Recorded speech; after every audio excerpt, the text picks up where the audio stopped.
네, 여러분 안녕하세요. 문화, 심리, 사회를 읽어주는 상담심리학과 교수 권영찬 박사입니다.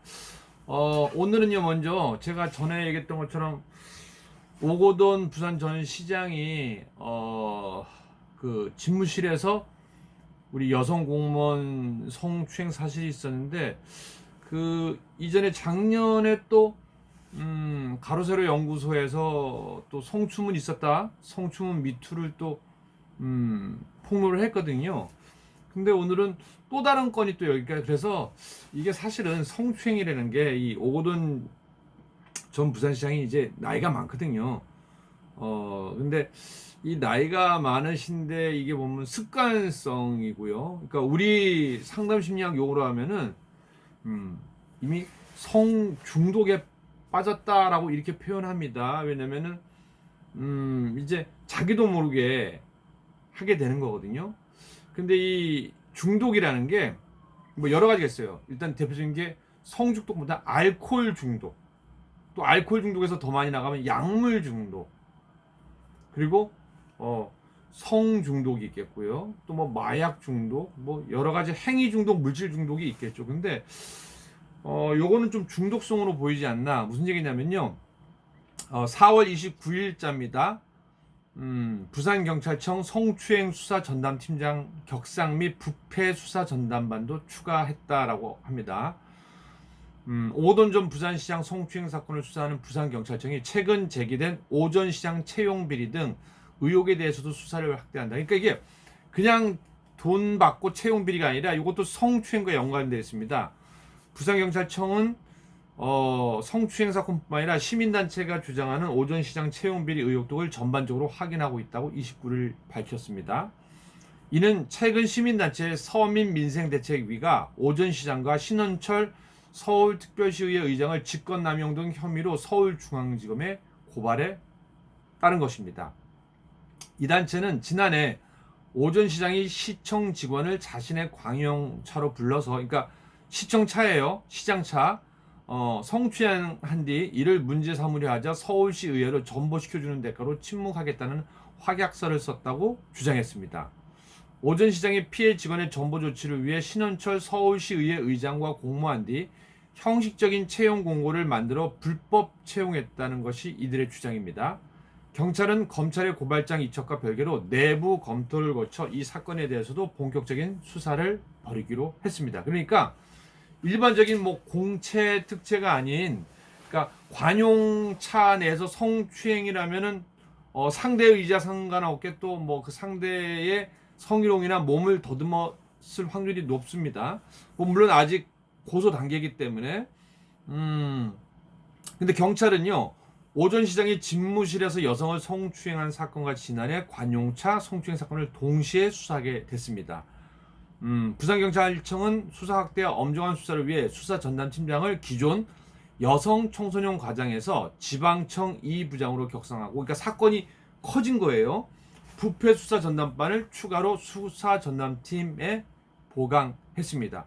그러니까 수사 전담팀은 24명인 거죠. 그러니까 그러니까 사실은 뭐 성추행 사건도 작다고는 볼 수 없는데, 이제 경찰서 내에서 굳이 한다면 여성 청소년 과장의 문제예요. 근데 이게 성추행으로 끝난 게 아니라 또 한 건은 성추행이 벌어졌는데 그걸로 또 이제 채용 비리까지 연결이 된 거, 그걸 무마하기 위해서.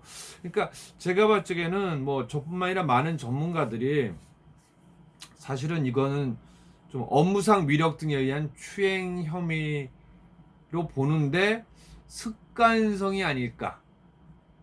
그러니까 이미 중독이 된 거예요. 그러니까 기존의 부산시장이 아니었다라면은 뭔가 좀 눈치를 보고 자기 위력을 행할 수 있는 곳이 몇 곳 없었겠죠. 근데 사실은 부산시는 뭐 우리나라에서 서울시 다음으로 뭐 가장 크고 인구가 많습니다. 그리고 또 해외에서도 뭐 서울시장, 부산시장 하면요, 굉장히 알아주는 네임밸류거든요. 그런데 이거를 활용해서 업무상 위력 등에 의한 성추행을 했다. 게다가 성추행을 하고 무마한 뒤 채용 비리까지. 근데 이게 사실은 이 성추행이 어렸을 적에 뭐 누구로부터 성학대를 받은 습관성이 나올 수 있고요. 그리고 이제 잘못된 성인지 감수성 때문일 수도 있고, 또 다른 건 뭐냐면은 굉장히 성공력이 뛰어난 사람이에요. 그러니까 성공 만능주의, 성공 물질 만능주의인 거죠. 그러니까 우리나라상 보통 성공해야 된다는 겁니다. 근데 이게 너무 과도하다 보면은 사람이 스트레스 받거든요. 그러니까 자기 한도 내에서 해야 되는데 열심히 한다고 되는 건 아니에요. 그런데 그러다 보니까 스트레스가 많이 쌓이죠. 그래서 그 스트레스로부터 자기를 보호하기 위해서 방어기제가 발동되는데, 그게 보통 술, 담배. 요거는 뭐 술, 담배는 자기만 괴롭히면 되니까. 근데 이제 특히 음주 같은 경우도 문제가 되는 게 음주운전이랑 연결이 되고, 또 옆 사람과의 시비, 폭행 문제가 연결이 되고, 더 문제가 되는 건 이제 마약이죠. 왜냐면 마약을 하다 보면 자기도 모르게 상대를 가해할 수 있는 거고 피해를 줄 수 있는 거거든요. 그리고 이 특히 요즘에 성추행, 성폭행은요, 자기 의사와 반해서 이 남의 거를 착취하는 거거든요. 특히 뭐 이런 거는 만약에 부산 시장이다. 그럼 그 밑에서 일하는 공무원이다, 직원이다. 그럼 이게 업무상 위력 등에 의한 추행으로 들어가는 거거든요. 뭐 사실은 일반 기업에서도 이런 문제가 있는데, 그러니까 조직이 있다 보니까, 그러니까 근데 중요한 거는 뭐 일반 기업도 공적인 자리라고 볼 수 있어요. 왜냐면 외부에 노출되니까요. 근데 부산시장은 좀 이해가 안 되는 게, 굉장히 중독성이나 지금 습관성이 심하다는 게 바로바로 노출될 수도 있는 거거든요. 그럼 지금까지 이걸 꽉 터질 거를 잡고 있었다라는 얘기거든요. 부산시장 입장에서는요. 그러니까 예전에 대표적인 게 제가 전에도 잠깐 말씀드렸는데, 제주지검장 2014년인가 그래요. 김수창 전 제주지검장 사건, 음란행위, 불법 음란행위예요. 뭐냐면은 술을 드신 다음에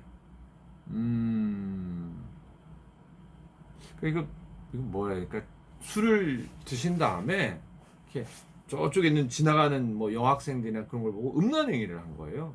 그러니까 자유행위를 한 거죠. 근데 마침 그게 CCTV에 찍힌 거예요. 근데 나중에 그냥 일반 사람인 줄 알고 봤는데, 나중에 하고 보니까 아이고 제주지검장이네. 그 이전까지는 굉장히 엘리트 코스를 밟은 분이에요. 그리고 굉장히 일도 열심히 하고, 뭐 검찰 내에서도 굉장히 엘리트로 소문난. 근데 이런 거죠.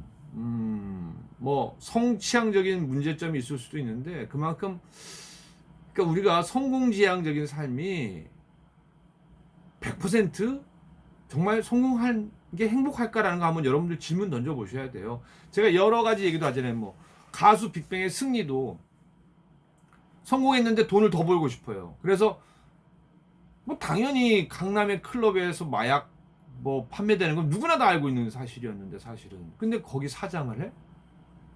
그것도 지분을 투자해서?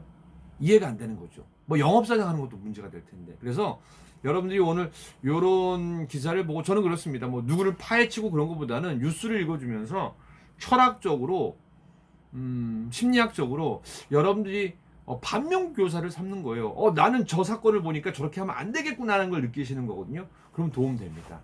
그래서 우리가 이런 사건이 있더라도 마음 흔들리지 말고, 뭔가 저걸 통해서 하나를 배워간다라는 생각하면 될 것 같아요. 그래서 지금 부하 직원에게 뭐 잘해준다든지, 아니면 오늘 부하 직원에게 뭐 점심때 짬뽕 짜장 한 장씩만 사세요. 그리고 뭐 주위에 있는 사람들한테 말 한마디 따뜻하게 하는 거, 이게 좋은 것 같습니다. 그래서 오늘 행복한 날 되시고, 저는 잠시 후에 또 뵙겠습니다.